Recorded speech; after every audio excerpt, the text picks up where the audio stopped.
ముఖ్యమంత్రి చంద్రబాబు నాయుడు తన మొదటి సంతకం సామాజిక మోసంపై చేశారని వైఎస్ఆర్సీపీ నేత పోతిన మహేష్ తెలిపారు. విజయవాడలో ఆయన మీడియాతో మాట్లాడుతూ ఉప ముఖ్యమంత్రి పదవుల్లో బీసీ, ఎస్సీ, ఎస్టీ, ముస్లింలకు అన్యాయం చేశారని ఆరోపించారు. సీఎం చంద్రబాబు నాయుడు 2014 నుంచి 2019 మధ్య ఇద్దరిని ఉప ముఖ్యమంత్రులుగా చేశారని పేర్కొన్నారు. సామాజిక న్యాయం చేయకుండా ఎస్సీ, ఎస్టీ, బీసీ, ముస్లిం మైనారిటీలకు మొండి చేయి చూపించారని ఆయన ఆరోపించారు. వైసీపీ హయాంలో ప్రతి సామాజిక వర్గానికి న్యాయం చేశారని ఆయన అన్నారు. సామాజిక న్యాయం ఎక్కడా అని నిశ్చితంగా ప్రశ్నిస్తాను. మీ మొదటి సంతకమే సామాజిక మోసంపై చేశారు. సామాజిక మోసంపై చేశారు.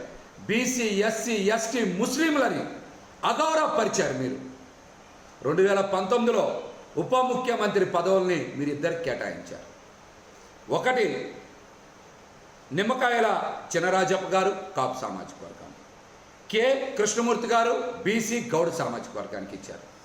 మీ తర్వాత జగన్మోహన్ రెడ్డి గారు సామాజిక న్యాయం పాటిస్తూ మీకన్నా మిన్నగా మీరిద్దరికి ఇస్తే జగన్మోహన్ రెడ్డి గారు 10 మందికి ఉప ముఖ్యమంత్రి పదవులు ఇచ్చారు. ఆయన 5 ఏళ్ల పాలనలో బీసీ, ఎస్సీ, ఎస్టీ, ముస్లిం, కాపు వర్గాలకి ఉప ముఖ్యమంత్రి పదవులు ఇచ్చి ఆ సామాజిక వర్గాల ఆత్మ గౌరవాన్ని పెంచారు. సామాజిక న్యాయం చేశారు. సోషల్ ఇంజనీరింగ్లో ఆయన విప్లవాత్మకమైనటువంటి మార్పులు తెచ్చేటువంటి ప్రయత్నం చేశారు.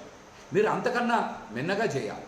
కానీ బీసీ, ఎస్సీ, ఎస్టీ, ముస్లిం వర్గాలకి ఉప ముఖ్యమంత్రి పదవులు ఇవ్వకుండా కేవలం పవన్ కళ్యాణ్ గారికి మాత్రమే ఉప ముఖ్యమంత్రి పదవి ఇచ్చి బీసీలని, ఎస్సీలని, ఎస్టీలని, ముస్లింలని మీరు అవమానించిన మాట వాస్తవం. సామాజిక న్యాయం